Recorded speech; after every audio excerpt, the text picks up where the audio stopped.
کچھ تو وہ جو حضور صلی اللہ علیہ وسلم کے فرینڈ سرکل میں ایسے تھے جو بہت قریب سے حضور کو پہچانتے تھے، حالات کو بھی دیکھتے تھے، حضور کی طبیعت کو بھی سمجھتے تھے، حضور کے مزاج سے بھی واقف تھے، حضور کی سچائی راست بازی کو بھی جانتے تھے، حضور کی نبوت سے پہلے کی 40 سالہ زندگی کو، ہر زندگی کے پیج کو انہوں نے خوب گہرائی سے دیکھا ہوا تھا، ایک ایک نقشہ کھلا ہوا تھا۔ وہ جانتے تھے کہ یہ جو بات کر رہا ہے وہ برحق ہے، سچ ہے، حق کو لے کر آیا ہے۔ انہوں نے فوراً قبول کیا، جس میں سر فہرست حضور اکرم صلی اللہ علیہ وسلم کے قریبی دوست حضرت ابو بکر صدیق رضی اللہ تعالی عنہ تھے، جو حضور صلی اللہ علیہ وسلم سے 2 سال چھوٹے تھے۔ اس کے علاوہ حضور کے متبنہ بیٹے حضرت زید بن حارثہ تھے، جو بھی 40 کے اندر تھے، 30 کے آس پاس، 30-40 کے درمیان کے رہے ہوں گے، وہ تھے۔ حضرت عثمان ابن عفان رضی اللہ عنہ بھی بعد میں اس مہم کے اندر شامل ہو گئے اور مسلمان ہو گئے۔ اس کے علاوہ آپ بڑی تعداد دیکھیں گے جو بالکل نوجوانوں کی تھی، 10، 15، 20، 25، 30 کے اندر تک کے ایسے نوجوان تھے جو بڑے جوش کے ساتھ حضور صلی اللہ علیہ وسلم کے ساتھ کھڑے ہو گئے۔ حضرت علی ابن ابی طالب، جن کی عمر 10 سال بھی نہیں تھی، حضور صلی اللہ علیہ وسلم کے ساتھ تھے، اور اس 10 سال کی عمر میں بڑے جوش و جذبے کے ساتھ کھڑے ہو کر اعلان کیا، اے میرے بھائی میں تمہارے ساتھ ہوں۔ جب حضور صلی اللہ علیہ وسلم نے اپنے پورے خاندان والوں کو جمع کر کے ان کے سامنے بات رکھی تھی، اس دعوت کو پیش کیا تھا کہ بھائی دیکھو میرے پاس وحی آئی ہے اور اس طرح کی دعوت مجھے ملی ہے، میں تم تک پہنچاتا ہوں، کون ہے جو میرے ساتھ کھڑا ہوگا؟ کوئی جواب نہیں دے رہا تھا۔ حضرت علی رضی اللہ عنہ کھڑے ہوئے اور کہا میں آپ کے ساتھ ہوں، پھر کہا، پھر کھڑے ہوئے میں آپ کے ساتھ ہوں، پھر آواز لگائی، پھر کھڑے ہوئے اور میں آپ کے ساتھ ہوں۔ کہا 10 سال کا یہ بچہ حضور صلی اللہ علیہ وسلم کے ساتھ کس جذبے کے ساتھ شامل ہوا تھا۔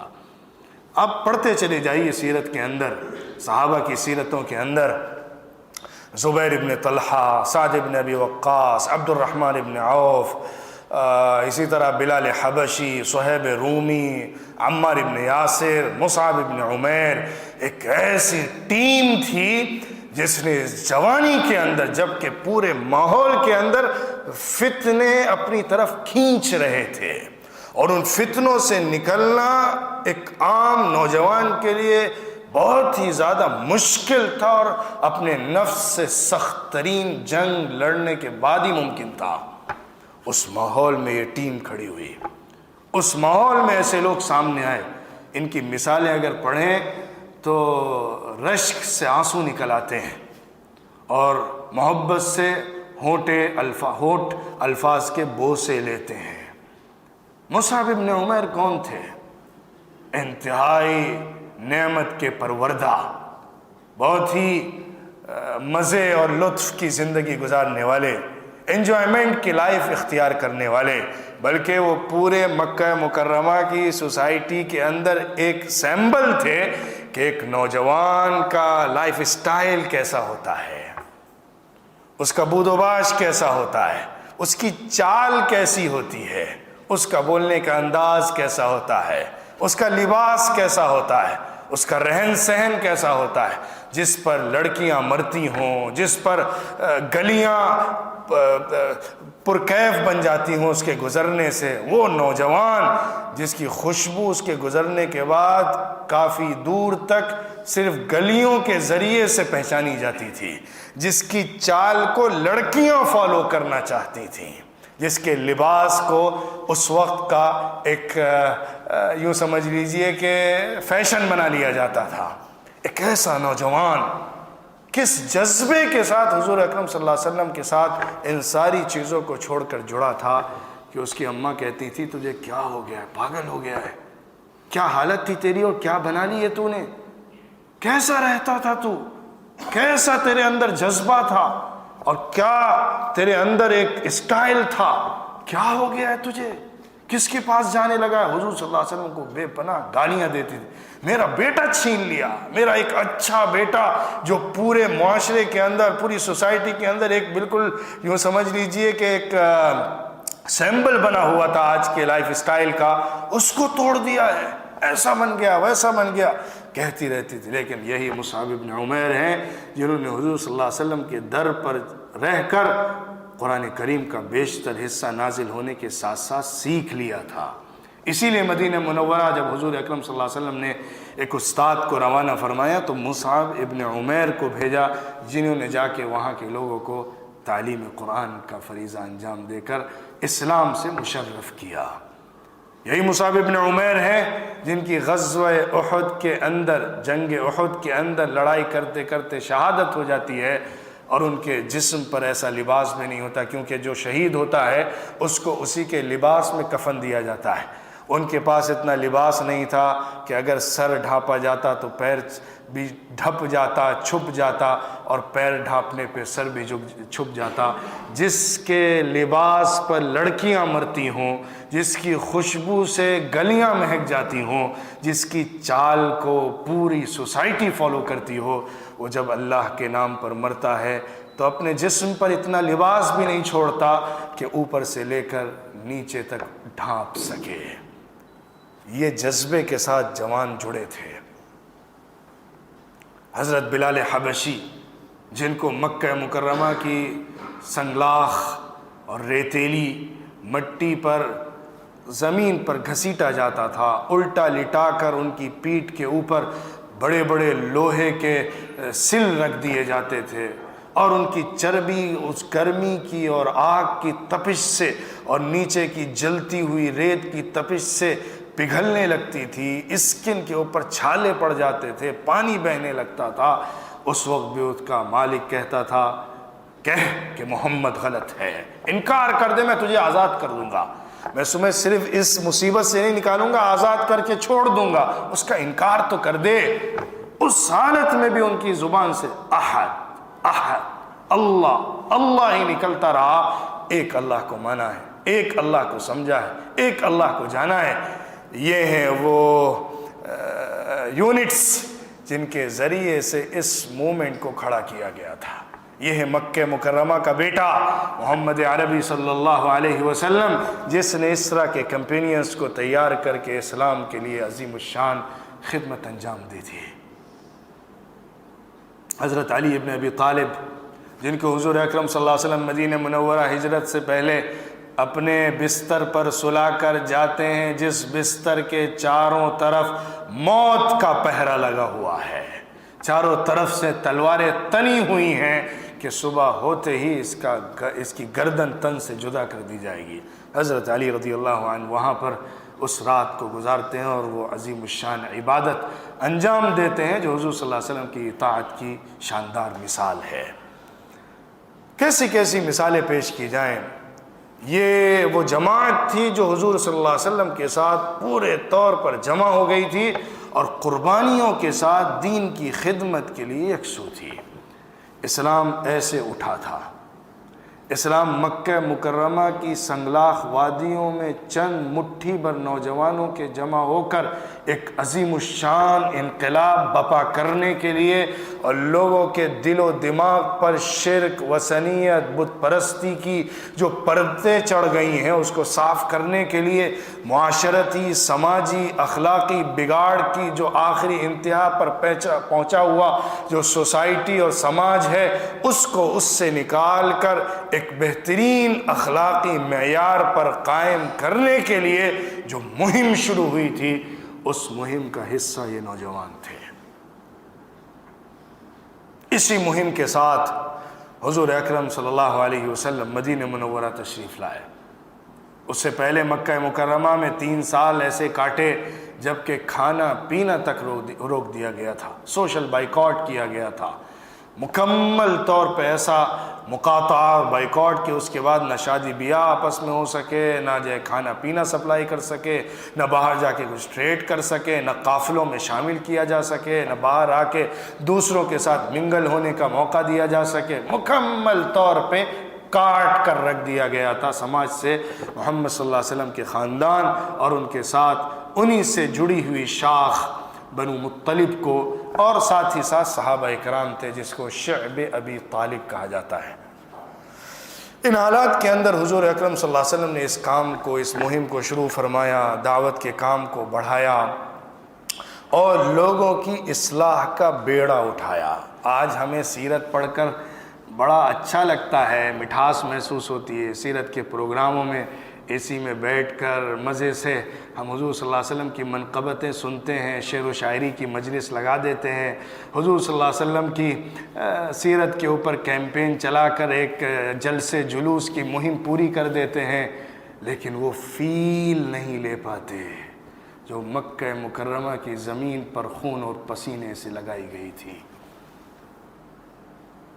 مکہ مکرمہ کے پہاڑ کا انگ انگ ان لوگوں کی قربانیوں کی یاد سے سجا ہوا ہے۔ مکہ مکرمہ کی ریت کا ذرہ ذرہ ان کی قربانیوں کی مہک سے آج بھی مشکبار ہے۔ وہ فیل منتقل کرنا ہے، وہ نوجوان تیار کرنا ہے جو نوجوان حضور اکرم صلی اللہ علیہ وسلم کے ساتھ اس مہم کو سمجھ کر جڑے تھے۔ آج فتنے کا دور ہے، جیسے اس دور کی جاہلیت تھی جس نے پوری دنیا کے نوجوانوں کو کیپچر کر کے اپنے اندر داخل کر کے برباد کرنے کے تمام مواقع مہیا کر دیے تھے۔ آج کی جاہلیت زیادہ ٹیکنالوجی کے ساتھ سامنے ہے۔ اس دور کی جو جاہلیت تھی وہ دیہاتی جاہلیت تھی، آج کی جو جاہلیت ہے وہ شہری جاہلیت ہے۔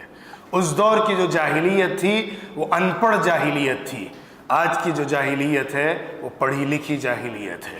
اس دور کی جو جاہلیت تھی وہ بغیر ٹیکنالوجی اور وسائل کے تھی، آج کی جو جاہلیت ہے وہ وسائل کے ساتھ اور ٹیکنالوجی کے ساتھ ہے۔ آج کی جاہلیت کے اندر پوری دنیا کی لوگوں کی عقلوں کو اور جذبات کو لے کر کھیلا جاتا ہے۔ نوجوان جو ہوتا ہے وہ کسی بھی قوم کا سرمایہ ہوتا ہے، ایسٹ ہوتا ہے۔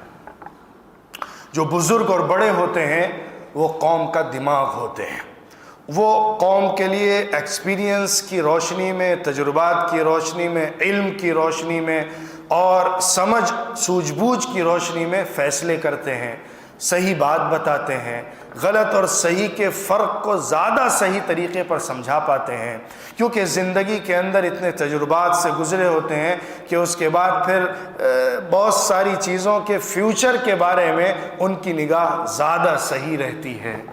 لیکن کسی قوم کو کھڑا کرنے کے لیے، کسی قوم کو مشکلات سے نکالنے کے لیے، کسی قوم کے اندر کوئی زبردست انقلاب پیدا کرنے کے لیے، کسی قوم کو دوبارہ سے کھڑا کرنے کے لیے نوجوان چاہیے ہوتے ہیں۔ پوری انسانی تاریخ اس کی گواہ ہے، پوری انسانی تاریخ اس کی گواہ ہے۔ حضور اکرم صلی اللہ علیہ وسلم کے ساتھ بھی ہوں یا اس کے بعد کے جتنے مومنٹس دنیا میں کھڑے ہوئے ہیں، اس کے پیچھے کی آئیڈیالوجی بنانے والے تو بہت سے ہو سکتے ہیں، جوان بھی، نوجوان بھی اور ادھیڑ عمر کے بھی، بوڑھے بھی، لیکن اس کو کامیاب بنانے والے نوجوان ہوتے ہیں۔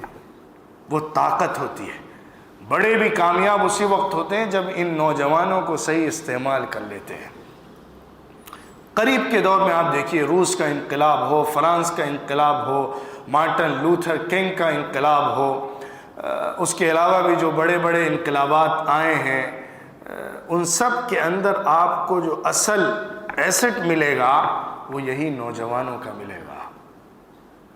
ان کے پاس جو جذبات ہوتے ہیں، ان کے پاس جو طاقت جسمانی ہوتی ہے، ان کے پاس اقدام کی جو صلاحیت ہوتی ہے، اسٹیپ لینے کی جو صلاحیت ہوتی ہے، وہی کوئی مرحلہ کراس کرا پاتی ہے۔ اس دور میں بھی حضور صلی اللہ علیہ وسلم کے ساتھ جو لوگ جمع تھے بڑے جذباتی بھی تھے۔ حضرت ابو ذر غفاری رضی اللہ عنہ کے کہنے لگے، میں بھی جا کے حرم میں کھڑا ہو کے اعلان کرنے جا رہا ہوں کہ میں مسلمان ہو گیا ہوں۔ حضور نے فرمایا ایسا مت کرو، جاؤ واپس جاؤ، اپنے ہاں جا کے کام کرو، یہاں پہ ہلہ مت بولو کہ لوگ تمہارے اوپر ٹوٹ پڑیں گے۔ کہا نہیں، ہو ہی نہیں سکتا، میں اعلان کر کے جاؤں گا۔ اعلان کیا، مار کھائی، بہت خون زخمی ہوئے، خون آلود ہوئے، ان سب چیزوں کو برداشت کیا، لیکن حضور صلی اللہ علیہ وسلم نے بہرحال ان کے جذبے کی قدر کی اور ان کو نصیحت کی۔ حضرت عمر رضی اللہ عنہ جب مسلمان ہوئے، بڑے جوش و جذبے کے ساتھ حرم میں آئے، کیونکہ وہ مکے ہی کے تھے، کس کی ہمت تھی کہ ان پر ہاتھ اٹھا پاتا۔ انہوں نے بھی کھلے طور پر اعلان کر کے واضح کر دیا کہ میں مسلمان ہو گیا ہوں، اور علی الاعلان اسلام کی مدد اور اس کے تعاون کے لیے کھڑے ہو گئے۔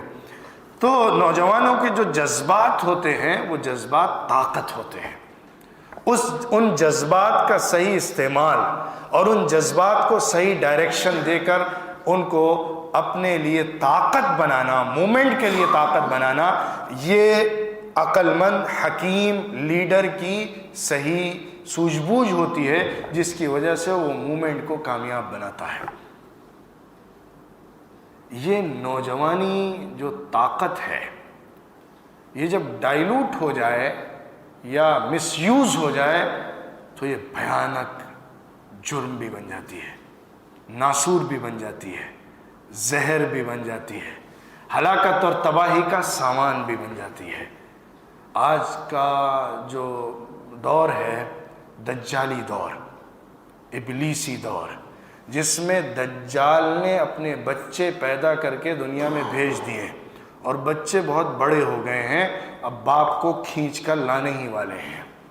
ایسے دنیا کی تصویر ہے۔ اگر آپ حضور صلی اللہ علیہ وسلم نے جو اشارے دیے ہیں، جو حضور صلی اللہ علیہ وسلم نے سائن بتائی ہیں، جو حضور اکرم صلی اللہ علیہ وسلم نے اس وقت کا نقشہ کھینچا ہے، اگر جائزہ لیں تو وہ نقشہ آپ کو آج کی دنیا میں نظر آنے لگے گا۔ دجال اپنے رنگ و روپ میں ظاہر ہو گیا ہے، ہاں ایک نام بچا ہے جو اس نام کے ساتھ نکل کر پھر آخری حد کو کراس کرے گا۔ یہ جو دجالی دنیا ہے، ابلیسی دنیا ہے، اس نے پوری دنیا کو اپنی مٹھی میں لیا ہوا ہے، پوری دنیا پر قبضہ اور کنٹرول جمایا ہوا ہے۔ یہ انسانوں کے دماغ اور دل پر حکومت کرنے کے تمام راستوں کو اپنی مٹھی میں سمیٹ چکے ہیں۔ دنیا کا نظام یہ اپنی خفیہ طاقتوں کے ذریعے سے پورے طور پر چلا رہے ہیں۔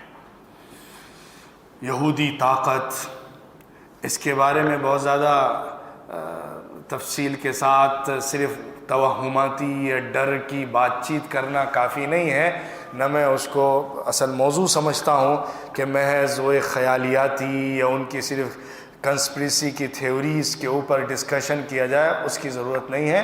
ہمیں جو کرنا ہے، ہم جو کر سکتے ہیں اور ہم جو کر رہے ہیں، اس پر زیادہ فوکس رہنا چاہیے، اس پر بھی نگاہ ہو، اس کو کاؤنٹر کرنے کے لیے بھی اپنی بساط بھر جو انسان کے پاس طاقت ہے وہ کرنی چاہیے۔ لیکن بہرحال اس کا انکار کوئی بھی نہیں کر سکتا کہ دنیا کے اندر جو انسان کے دل و دماغ پر اثر کرنے والے وسائل اور آلات ہیں، اس پر مکمل کنٹرول دجالی طاقت کا ہو چکا ہے۔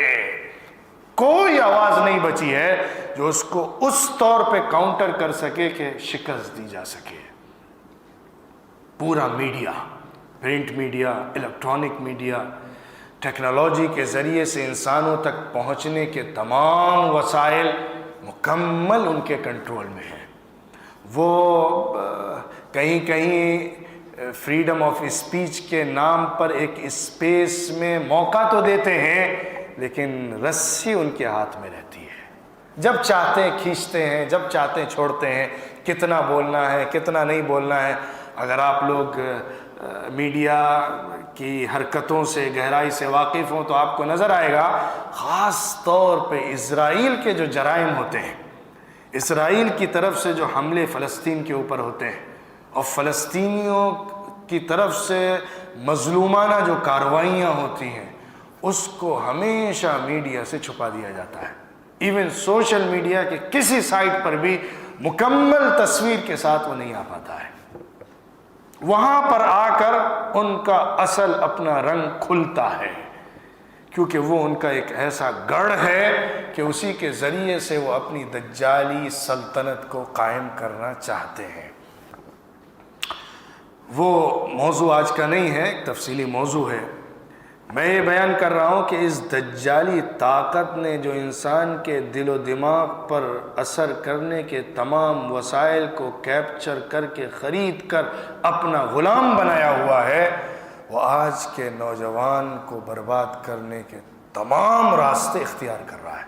بہت اچھے ٹائٹل سے، بہت خوبصورت عنوان سے، بہت اچھے پروگراموں سے، لیکن اس کا دل، اس کا دماغ، اس کے جذبات خرید لیے جاتے ہیں۔ وہ امنگیں چھوڑ دیتا ہے، صلاحیتیں بھول جاتا ہے، اور تبدیلی پیدا کرنے کا جو جذبہ ہے وہ مر جاتا ہے۔ جب تک قوم کے نوجوانوں میں کچھ کر گزرنے کا جذبہ نہیں ہوتا اور وہ ہمت نہیں ہوتی، کچھ بھی ہو جائے میں اپنا مشن پورا کر لوں گا، اس وقت تک وہ کامیاب نہیں ہو پاتی۔ آج کے زمانے کے فتنوں کو اگر چند ناموں میں سمیٹا جائے تو بنیادی طور پہ میں سمجھتا ہوں کہ 3 عنوان کے تحت بیان کیا جا سکتا ہے جو نوجوانوں کو مکمل طور پہ اسپوائل کر رہے ہیں، ان کی نوجوانی کو۔ ایک فتنہ ہے جو فحاشی اور بدنگاہی اور جنسی جذبات کو بھڑکا کے پیدا کیا جاتا ہے، سیکسول ڈیزائرز کا ایکسپلائٹیشن، اس کا استعمال کر کے اس کی جوانی کو برباد کیا جاتا ہے۔ دوسرا ڈرگس، منشیات، نشہ آور چیزیں جس سے اس کے دماغ کو مفلوج بنا دیا جاتا ہے۔ تیسرا فائنینشیل کمرشیل دنیا میں ایسا انوالو کرنا کہ وہ اپنے پیٹ سے آگے کچھ دیکھ ہی نہ پائے۔ 3 شیطانی ہتھیار ہیں، یہ 3 فتنوں کے ستون ہیں جو ہر دور میں استعمال کیے گئے اپنے اپنے طور پر، لیکن آج بڑے خطرناک طریقے پر اس کا انٹرنیشنل لیول پر استعمال کر کے قوموں کو ہرایا جاتا ہے۔ پہلے زمانے میں بھی جنگیں ہوتی تھی تو مقابل قوم کے اندر اخلاقی طور پہ گراوٹ پیدا کر کے اس کے اندر کے جذبہ شہادت کو مارنے کے لیے بوتل اور عورت کا استعمال کیا جاتا تھا، شرابیں بھیجی جاتی تھی، عورتوں کو پیش کیا جاتا تھا۔ صلاح الدین ایوبی کی فوج ہو اور بھی جو فوجیں رہیں، اس میں دشمن نے انہی ہتھیاروں کو استعمال کیا، خاص طور پہ جب کرسچن سے مسلمانوں کی تاریخ میں زبردست جنگیں ہوئی ہیں، اس دور کی باتیں ہیں۔ آج وہ جانتے ہیں کہ کسی قوم کے اندر اگر مردنی پیدا کرنی ہے، اس قوم کے یوتھ کو مشن سے کاٹ دینا ہے، اس کے اندر کی سوچ کو اور اس کے اندر کے جذبات کو اگر قوم اور ملت کے لیے قربان کرنے کا جذبہ ختم کرنا ہے تو اس کو انہی 3 راستوں سے ہرانا ہوگا۔ آج یہ ہتھیار ہیں، آج بومز جو ہوتے ہیں یا اسی طرح جو دوسرے ہتھیار ہوتے ہیں ان کا بہت کم استعمال ہے انسانوں کو مارنے کے لیے، اس سے زیادہ تو ایک ایک گھر کے اندر جو بوم رکھے ہوئے ہیں، ایک ایک بچے کی جیب میں جو موبائل رکھا ہوا ہے، ایک ایک آنکھ کے سامنے جو اسکرین ڈال دیا گیا ہے، اس کے ذریعے سے پوری نسل کو برباد کرنے کے تمام انتظامات کر دیے گئے ہیں، اور انسان اپنا زہر خود پیتا ہے۔ ایک طرف انسان کے اندر کا جذبہ ہے، خاص طور پہ نوجوانی کے دور میں اٹریکشن، لڑکیوں کی طرف دلچسپی، افیئرز کا ہونا، ان سے منگل ہونے کی کوشش کرنا، ان سے دوستیاں اور فرینڈشپ کو بڑھانا، ان سے تعلقات کو زیادہ سے زیادہ بنا کر ان کے ساتھ دلچسپی کے ساتھ وقت گزارنا، یہ چیز بڑھتی ہے اور انسان کے اندر کی جو ڈیزائر ہے اسی کی بنیاد پر پیدا ہوتی ہے، یہاں تک کہ وہ بھی ایک ایڈکشن بن جاتا ہے اور انسان کے اندر بری لتیں، بری عادتیں، غلط تعلقات، برے ریلیشن شپ بڑھتے بڑھتے انسان اس میں ایسا ملوث ہوتا ہے کہ وہ اپنے گھر بار کا بھی نہیں رہتا، اپنے خاندان کا بھی نہیں رہتا، اپنے کاروبار کا بھی نہیں رہتا، سب کچھ کو توڑ کر وہ صرف اپنے اس چھوٹے سے جذبے کی تسکین میں پوری زندگی بسر کرتا ہے، پھر فیل ہوتا ہے تو پھر کہیں کا نہیں رہتا ہے۔ تو یہ جذبہ بھی ہے جو نوجوانوں میں بطور خاص ہوتا ہے۔ حضور صلی اللہ علیہ وسلم نے اس کی طرف اشارہ بھی فرمایا۔ حضور صلی اللہ علیہ وسلم نے بتایا تھا کہ عورتوں کے فتنے سے بچو، فَإِنَّ أَوَّلَ فِتْنَةَ بَنِي إِسْرَائِيلَ كَانَتْ فِي النِّسَاءِ۔ بنو اسرائیل کی قوم جو ایک بڑی عظیم قوم رہی ہے، بڑی تاریخی قوم رہی ہے، اس کے اندر کا پہلا فتنہ جو پیدا ہوا تھا عورت سے آیا تھا۔ بچنا، یہ ہلاک اور برباد کرے دیں گی۔ یہ فتنہ ڈرگس ہے۔ دنیا کے اندر 2 ہی کاروبار سب سے زیادہ ٹرینڈنگ ہوتے ہیں، آپ کو اگر رپورٹس کا اندازہ ہو تو آپ حیران رہ جائیں گے کس طرح سے ہیومن ٹریفکنگ اور ڈرگس ٹریفکنگ کا کاروبار پوری دنیا کے اندر ہے، اور ایسے بڑے بڑے مافیا ہیں کہ کئی ملکوں کی حکومت بھی ان کا مقابلہ نہیں کر سکتی ہے۔ ملکوں کی حکومتیں ان کے انڈر ہوتی ہیں۔ ایک مثال چھوٹی سی دیتا ہوں، ہمارے ملک ہندوستان میں آپ نے رپورٹنگ نہیں سنی ہوگی کبھی کسی میڈیا ہاؤس کے ذریعے سے کہ یہ ڈرگس ٹریفکنگ کیسے ہوتی ہے۔ کتنا بڑا ایشو ہے، گھر گھر پہنچا ہوا ہے ڈرگس، منشیات کے الگ الگ چیزیں گھر گھر پہنچ گئی ہیں، گاؤں گاؤں پہنچ گئی ہیں، دیہات دیہات پہنچ گئی ہیں۔ کہاں سے رہا ہے؟ ہندوستان کے اندر تو الاؤ ہی نہیں ہے، کہیں اس کی پیداوار ہی نہیں ہو سکتی، کہیں اس کی کاشت ہی نہیں ہو سکتی، پیدا کہاں سے ہوتی ہے؟ یہ کیسی انلیگل ٹریڈ ہے جو انٹرنیشنل لیول کے اندر ہوتی ہے۔ اس کے پیچھے جو مافیا ہے وہ ایسا کنٹرول رکھتا ہے کہ کہیں پر کوئی آواز نہیں اٹھ سکتی ہے۔ آپ حیران ہوں گے، ابھی اسی سال کی 13 ستمبر کو اڈانی کے ایک پورٹ پر کچھ ڈرگس پکڑے گئے تھے جس کی 3000 کلو گرام تعداد تھی۔ ہیروئن 3000 کلو گرام پکڑی گئی جس کی قیمت 20,000 کروڑ انڈین روپیز تھی، جو ہمارے بجٹ کا کتنا بڑا حصہ ہوتا ہے۔ آپ نے کیا 2-3 دن سے زیادہ اس کی خبر سائیڈ لائن میں بھی کہیں پڑی تھی؟ کتنوں کو معلوم بھی نہیں ہوگا، سائیڈ لائن میں آ کے گزر گئی اور پتہ بھی نہیں چلا۔ یہ ہے وہ مافیا جو پکڑ بھی لیا جائے تو اس پر کارروائی ناممکن ہے، مشکل نہیں، ناممکن ہے، کیونکہ اس میں ملوث کوئی بڑا کاروباری نہیں ہوتا ہے، اس میں ملکوں کو چلات ہوتے ہیں، ملکوں کو۔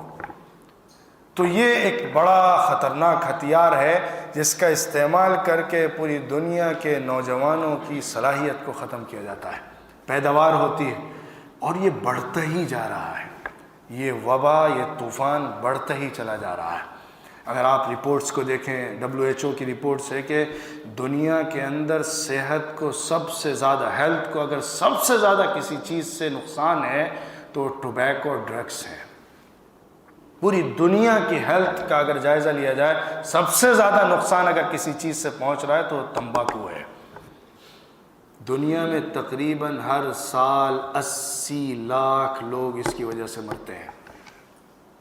پورے ہندوستان کے غالباً 2018 کی رپورٹ ہے، 18 لاکھ لوگ صرف ڈرگس کی وجہ سے مرتے ہیں، اور حیران ہوں گے آپ 4.5-5 لاکھ لوگ بچے ہیں، انڈر 18 ہیں، جو اس کا اثر قبول کر کے زندگی سے حد ہوتے ہیں، اس میں ملوث ہوتے ہیں۔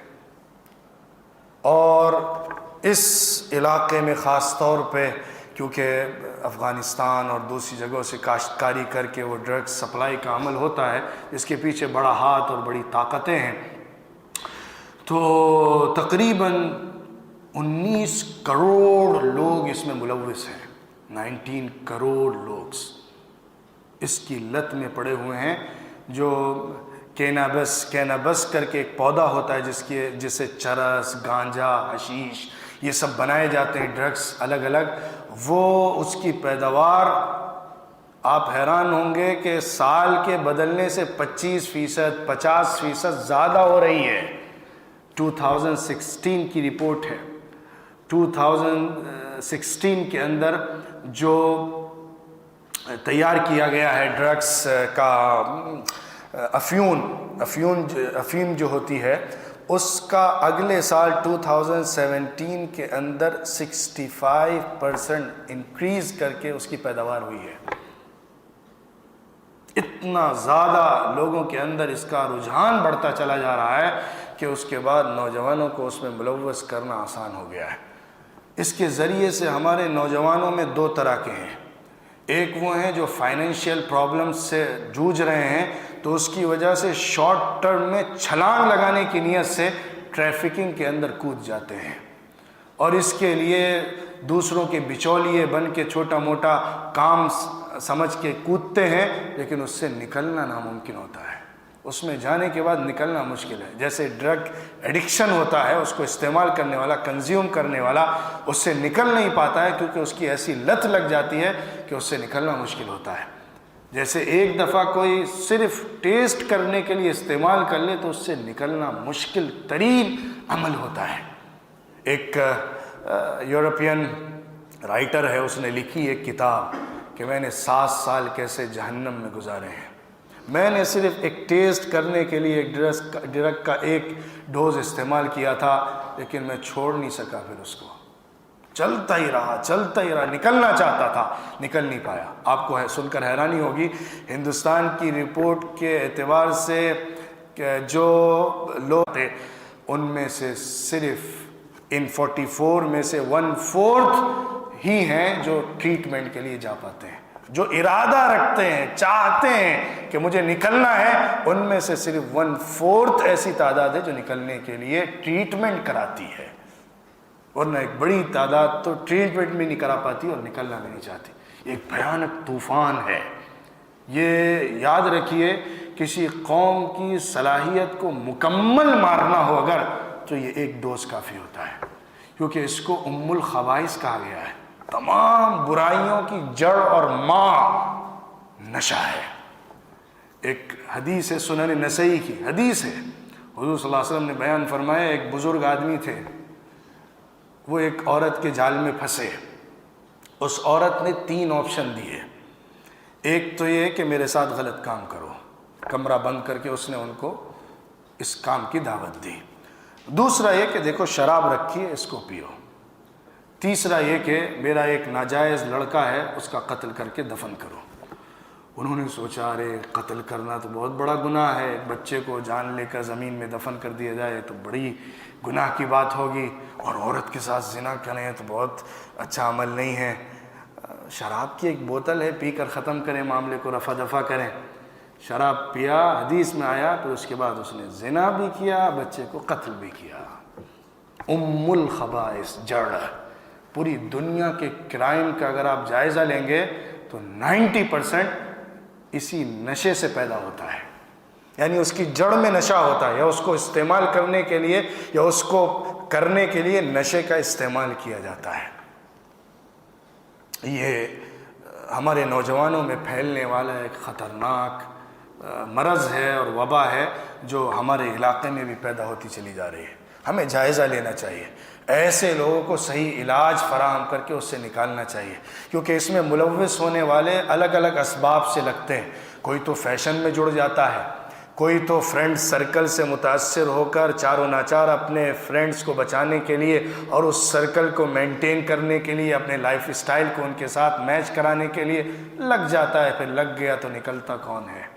کچھ غریبی اور فقر اور محتاجی کے اندر کچھ نہیں ملتا تو اسی سے ہی اپنے دل کو بہلانے کا انتظام کر لیتے ہیں. کچھ ہیں جو اچھے ہیں، اچھے کاروبار والے ہیں، سب کچھ ہے، لیکن کچھ ٹینشنز ایسے لگے ہوئے ہیں، گھریلو مسائل ایسے لگے ہوئے ہیں کہ اس سے سکون نہیں ملتا اور دل میں ایک بے چینی رہتی ہے. تو کچھ وقت ذہن کی تسکین کے لیے اس کا استعمال کر لیتے ہیں. یہ کچھ اسباب ہیں جس کی وجہ سے ہمارا نوجوان اور بڑی تعداد میں اس میں ملوث ہوتا چلا جا رہا ہے. ہندوستان کے اندر کی جو رپورٹ ہے کہ کینابس جو پودا ہوتا ہے اس سے جو پروڈکٹس بنائے جاتے ہیں ڈرگس کے، تقریباً پوری دنیا کے اندر 3.9% لوگ یوز کر رہے ہیں 15 to 65 ایج کے، اور ہندوستان کے اندر 1.2% لوگ اس کا یوز کر رہے ہیں. ایشیا کے اندر 1.5 لوگ اس کا 1.9 لوگ اس کا یوز کر رہے ہیں. کس زبردست طریقے پر پھیلنے والا اور پوری نسلوں کو برباد کرنے والا یہ ایک خطرناک وبائی مرض اور نسلوں کو تباہ کرنے والی ایک بیماری اور روگ ہے. اس کا علاج بہت ضروری ہے اور نوجوانوں کو اس سے نکالنا ضروری ہے. اس سے بچنے کے لیے 2 راستے ہیں. ایک تو ایمان پیدا کیا جائے، اسی لیے یہ سائیکالوجی ہے. جس کے اندر کسی چیز کا ایمانی ڈر ہوگا وہ اس کی طرف قدم اٹھانے سے ڈرے گا، اور جب پہلا قدم اٹھانے سے آپ نے اس کو بچا لیا تو آپ نے اس کی زندگی کو محفوظ کر لی. اور اگر وہ لگ گیا، پھر جتنی اچھی نصیحتیں ہوں لیکن رات میں گھر کے اندر کمرے میں بیٹھ کر پھر اس سے بچنا مشکل نہیں ہوتا، اس سے بچنا مشکل بن جاتا ہے. پہلے اسٹیپ میں اس کو روکنا ہے، اور جو لگ جائے اس کو ایک تو سائیکالوجی کے اعتبار سے سائیکریٹسٹ کے ذریعے سے اس کی کاؤنسلنگ کرنی چاہیے، اور ساتھ ہی ساتھ اس کو میڈیکل ٹریٹمنٹ دینا چاہیے تاکہ اس سے اس کو نکالا جا سکے۔ ابتدائی دور میں اس کے اثرات بہت زیادہ جسم پر نہیں لگتے، یا انسان کو نہیں لگتا کہ کچھ اس کی وجہ سے جسمانی کمزوری یا پرابلم پیدا ہوگی، لیکن لانگ ٹرم میں یہ زندگی کو کھا جاتا ہے۔ یہ صرف ایک انسان کی زندگی کو برباد نہیں کرتا، خاندان کو تباہ کرتا ہے۔ وہ لڑکا پھر بعد میں اچھا باپ نہیں بن سکتا، اچھا شوہر نہیں بن سکتا، اچھا بیٹا نہیں بن سکتا، کیونکہ اس کے اندر ایسی طبیعت پیدا ہو جائے گی، اس کے اندر کا ایک ایسا دماغی توازن بگڑ جائے گا کہ وہ ایک کیریکٹر صحیح پیش کر ہی نہیں پائے گا دنیا کے سامنے۔ یہ ایک بھیانک وبا ہے جس سے بچانے کی ضرورت ہے، اور یہ دشمن کا بہت مضبوط ہتھیار ہے۔ اس کے ذریعے سے دشمن ہمیں ہرانے کے تمام انتظامات کر رہا ہے۔ تیسرا، دنیا میں لگا دو، دنیا کی ریس ایسی پیدا کر دو کہ انسان صرف اسی میں دوڑتا رہے، ایک سائیکل بن جائے، صبح ہو شام ہو، بزنس، کام، کاروبار، پیسہ ادھر سے لینا ادھر ڈالنا، انویسٹمنٹ، اس کا حساب اس کا حساب، زندگی میں اس کے علاوہ سوچنے کا ٹائم ہی نہ ملے۔ ایسی ریس لگا دو کہ ہر شخص دوسرے سے دوڑتا ہی رہے، اس کے پاس اتنا پیسہ، میرے پاس اتنا پیسہ، اس کے پاس یہ سورس، میرے پاس میرا بزنس ایسا، اس کا ایسا، مجھے اس کو ریس دینی ہے، اس کو پیچھے کرنا ہے، اس سے آگے بڑھنا ہے، اس کو نیچے کرنا ہے۔ ایسی دوڑ نوجوانوں میں لگا دو کہ وہ صرف مال کے پیچھے بھوکے کتے کی طرح بھاگتے رہیں۔ یہ بھی ایک وبا ہے، فتنہ ہے جو مٹیریلسٹک دنیا نے پیدا کیا ہے۔ ان راستوں سے نوجوانی برباد کر دی جا رہی ہے۔ ہمیں اسلامک مومنٹ کو اگر زندہ کرنا ہے، حضور صلی اللہ علیہ وسلم کی سیرت کو صحیح طور پر لانا ہے، تو پھر یہ میسج اور یہ فیل دینا ہوگا۔ صرف حضور صلی اللہ علیہ وسلم کے ذکر سے کام نہیں چلے گا، حضور صلی اللہ علیہ وسلم کی فکر کو اڈاپٹ کرنا پڑے گا، حضور صلی اللہ علیہ وسلم کے مشن کو لانا پڑے گا، حضور صلی اللہ علیہ وسلم کے طریقہ کار کو اختیار کرنا پڑے گا، حضور کے پیغام کو تمام لوگوں تک پہنچا کے اس کے ذریعے سے تبدیلی لانا ہوگی۔ یہی واحد راستہ ہے۔ اذان کا وقت ہوا؟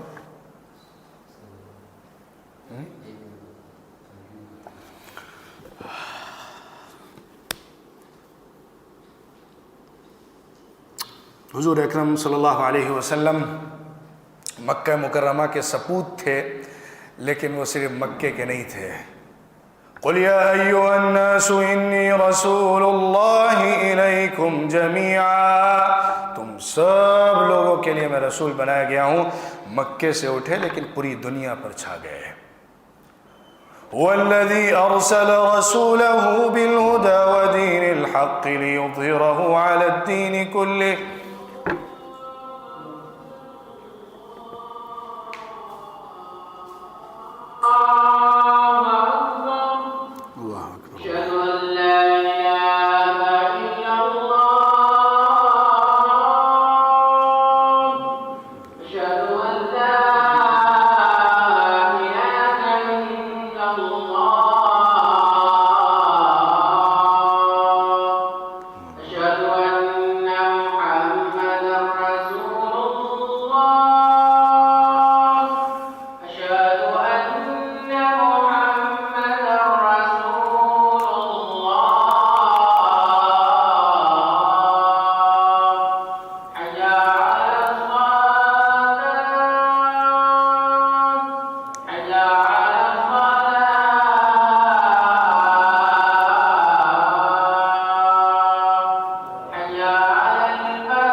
بات کو سمیٹتے ہوئے، ختم کرتے ہوئے، میں اس بات کو دوبارہ سے ذکر کروں گا کہ حضور اکرم صلی اللہ علیہ وسلم جو مکہ مکرمہ کے ایک سپوت تھے، ایک عظیم انسان تھے، نبی بننے سے پہلے ایک بہترین سماجی کردار کو نبھانے والے، پیش کرنے والے ایک عظیم الشان کردار اور نمونے کو لانے والے انسان تھے، جنہوں نے معاشرے کے اندر، سماج کے اندر اپنے اخلاق کا سکہ بٹھایا تھا، لوگوں کے دل و دماغ پر اپنے اخلاق کے ذریعے سے راج کیا تھا، پھر اس کے بعد اللہ کی دعوت کو لے کر اصلاح کا عمل کیا تھا، لوگوں کے تمام نظام ہائے زندگی کے اندر صحیح رخ اور صحیح ڈائریکشن عطا کیا تھا، جو کریکشن کا عمل تھا، جس فیلڈ کے اندر بھی لوگ غلط راستے کو اختیار کر رہے تھے اس سے بچایا جا رہا تھا، اس سے روکا جا رہا تھا، ایک ایسا یونیورسل نظام دیا جا رہا تھا جو قیامت تک آنے والے انسانوں کو ہمیشہ برائیوں سے، خرابیوں سے، نقصان سے، ناکامی سے نکال کر کامیابی کا راستہ دکھاتا رہے گا۔ آج بھی یہ سسکتی اور بھٹکتی ہوئی دنیا کہیں پناہ نہیں پا سکتی سوائے آغوش محمدی کے۔ آج دنیا سسک رہی ہے، آج دنیا بلک رہی ہے، ان لائٹوں کے پیچھے جو ڈارکنس ہے، اگر آپ جا کے بڑی بڑی بلڈنگوں میں آپ دیکھیں، اگر آپ امریکہ کے بڑے بڑے ٹاورز کے اندر تلاش کریں، اگر آپ اس رنگ ریلی دنیا کے پیچھے کی تاریکیوں کو ڈھونڈیں، تو انسان دل و دماغ سے انتہائی درجے میں ناکامی محسوس کر رہا ہے، زندگی کی سسکتی ہوئی انسانیت کو دیکھ رہا ہے۔ اس کے لیے نجات کا ایک ہی راستہ ہے، ان تمام برائیوں کی جڑوں کو بند کر دو جہاں سے معاشرہ برباد ہوتا ہے۔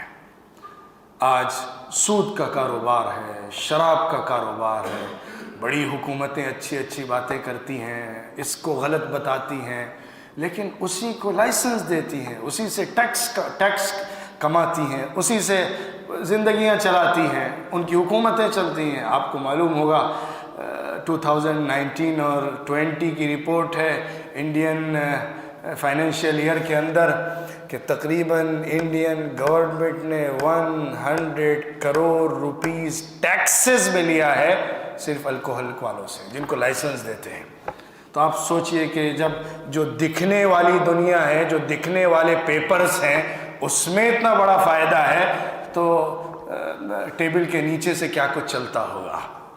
تو تباہی اور بربادی انسان کے اسی جذبے کے مر جانے کی وجہ سے ہے کہ مجھے کچھ کرنا ہے، لوگوں میں تبدیلی لانا ہے، اصلاح کا عمل کرنا ہے، نوجوان کی نوجوانی کو بچانا ہے۔ آج یہ بڑا چیلنج ہے مسلم امت کے لیے کہ نوجوان کی نوجوانی کو محفوظ رکھا جائے اور اس کو ایک زبردست ایسٹ کے طور پہ استعمال کیا جائے، ملک اور قوم کی تعمیر میں اس کا استعمال ہو سکے، امت کو دوبارہ سے اس کی وجہ سے کھڑا کیا جا سکے، مشکل حالات سے نکالا جا سکے۔ ایک طرف ہماری لیڈرشپ کی بھی کمی ہے کہ وہ اس مینٹالٹی کو ایڈریس نہیں کر پا رہی ہے، جس کی وجہ سے لوگ ڈپریشن کا شکار ہو رہے ہیں، انزائٹی کا شکار ہو رہے ہیں، بچے غلط راستوں پر پڑھتے چلے جا رہے ہیں، ان کے پاس صحیح اپارچونیٹیز نہیں پیدا ہو پا رہی ہیں۔ دوسری طرف ہمارے یہ دشمن ہیں جو ان نوجوان کے جذباتوں سے کھیلتے ہیں۔ ہمیں نوجوانوں کو جوڑنا ہے، ان کو امت بنانا ہے، ان کو اصل مشن سے جوڑنا ہے، کیونکہ ان کے اندر وہ طاقت ہے، ان کے اندر پوٹینشیل ہے۔ اگر آپ نے اس کو صحیح رخ نہیں دیا تو غلط رخ پہ ہو جائے گی۔ ان کے اندر جذبات ہیں، جوش ہے، کام کرنے کا جذبہ ہے، اگر اس کو صحیح طور پر موڈیفیکیشن نہیں ہوا، اس کا جو ہے ریفارم کا عمل نہیں ہوا، اس کو صحیح طور پہ کانٹا اور چھانٹا نہیں گیا، تو پھر وہ بے لگام ایسا خطرناک روپ اختیار کرے گا کہ اس کے بعد پھر نہ گھر بچے گا، نہ سوسائٹی بچے گی، نہ کام کاج بچے گا، ہر جگہ کرپشن اور برائی پھیلتی چلی جائے گی۔ اس کو لڑنے کے لیے بھی نوجوان چاہیے اور اس کو برباد کرنے کے لیے بھی نوجوان چاہیے۔